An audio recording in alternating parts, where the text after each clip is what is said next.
দেশের অধিকাংশ কৃষকের আর্থিক সক্ষমতা কম হওয়ায় যে কোনো প্রাকৃতিক দুর্যোগ বিশেষত বন্যা কৃষকদের কাছ থেকে অনেকটা ট্রমার মতোই হয়ে গেছে বলছেন কৃষি খাত সংশ্লিষ্টরা। এদিকে কৃষি মন্ত্রণালয় জানাচ্ছেন, অতিবৃষ্টি ও উজান থেকে নেমে আসা পাহাড়ি ঢলে সৃষ্ট সাম্প্রতিক বন্যায় দেশের বিভিন্ন জেলায় ৩,৩৪৬ কোটি টাকার ফসলের ক্ষতি হয়েছে। কৃষককে বাঁচাতে ও কৃষি খাতের উন্নয়নের কৃষির জন্য স্বতন্ত্র পঞ্চবার্ষিকী পরিকল্পনা প্রণয়নের তাগিদ দিচ্ছেন খাত সংশ্লিষ্টরা। গোলাম মঈনুল হোসেনের প্রতিবেদন। কৃষি খাত নিয়ে প্রথম পর্ব আজ। উন্নত দেশে মাত্রাতিরিক্ত কার্বন নিঃসরণে পৃথিবীর তাপমাত্রা বাড়ছে, যার ফলাফল হিসেবে উত্তর মেরুতে বরফ গলতে শুরু করেছে, যা ঝুঁকির কারণ বাংলাদেশের মতো নিচু দেশগুলো। এছাড়া জলবায়ু পরিবর্তনের নেতিবাচক প্রভাবে দেশে এখন ঘন ঘন বন্যা হচ্ছে। এতে ক্ষতিগ্রস্ত হচ্ছেন কৃষক ও কৃষি খাত। কৃষি মন্ত্রণালয়ের তথ্য মতে সাম্প্রতিক সময় অতিবৃষ্টি ও বন্যায় 23 জেলায় গড়ে 14.58% ফসল নষ্ট হয়ে গেছে, আর ক্ষতিগ্রস্ত হয়েছেন 14,14,000-এর বেশি কৃষক। এদিকে আগস্টের বন্যায় ফেনী, কুমিল্লা, নোয়াখালী সহ দেশের উত্তর পূর্বাঞ্চলে 11 জেলায় ব্যাপক ক্ষতি হয়েছে ফসলের। বিছন ফালাইছি, সবগুলি পয়সা গেছে, এই তো এখানে বেশি দূর না। তো এখন আমার সবগুলি ব্যবস্থা যে গেলে আমার আশা ছিল, ওই আশাটা সব শেষ।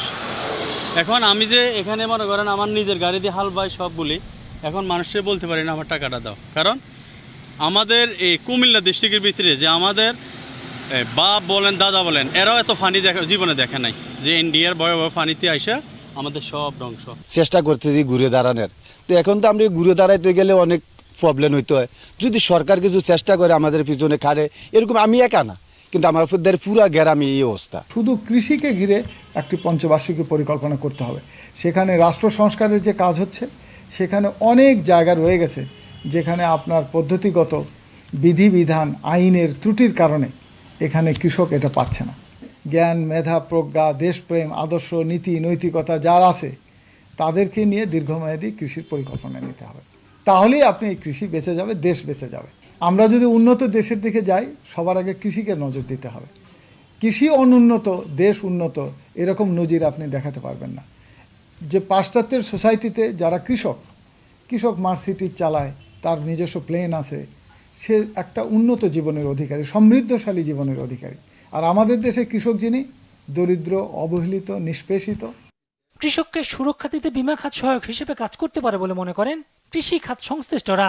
বাংলাদেশ কিন্তু বন্যা এবং খরায় খুবই ঝুঁকিপূর্ণ দেশ, এবং এখানে সবচেয়ে বেশি ক্ষতিগ্রস্ত হয় কৃষি, এবং তার জন্য বলা হয় যে কৃষি বীমা প্রচলন করা দরকার। এবং এক সময়ে আমাদের সরকারও কিন্তু বলেছে যে আমরা কৃষি বীমা চালু করব। বীমার করতে গেলে যে সমস্যাটা হয়, যে বীমার এই যে টাকাটা, যে প্রিমিয়াম, এটা দেওয়া সরকার কিছু অংশ এখানে পে করতে পারে, এবং সেটা আমাদের যে ভর্তুকি, কৃষি ভর্তুকি আছে, সেই ভর্তুকি থেকে প্রিমিয়ামের একটা অংশ সরকার প্রদান করতে পারে। পশ্চিমা বিশ্বে আপনি আমেরিকায় যান, সেখানে দেখবেন যে এখানে এই সমস্ত কাজে কিন্তু ইন্স্যুরেন্স কোম্পানিরা ওই প্রাণী সম্পদ রক্ষার জন্য তারা চিকিৎসা সুবিধা দিচ্ছে, কিন্তু তার বিনিময়ে তাকে একটা ইন্স্যুরেন্সের প্রিমিয়াম দেওয়া হচ্ছে। আমরা ফসলের ক্ষেত্রেও আমরা একটা যেগুলো দামি ফসল, সেই সমস্ত দামি ফসলে বিশেষ করে ধরুন যেগুলো আমরা দামি ফল, মূল, শাকসবজি যেগুলো চাষ হচ্ছে, এর মধ্যে যেগুলোতে মূল্যবান অর্থকরী ফসল, সেগুলো দিয়ে কিন্তু বীমা শুরু হতে পারে। কৃষি খাতকে গুরুত্ব না দিলে ভবিষ্যতে দেশের খাদ্য আমদানি নির্ভরতা বাড়বে বলছেন কৃষি অর্থনীতিবিদরা। গোলাম মঈনুল হোসেন, বাংলা ভিশন, ঢাকা।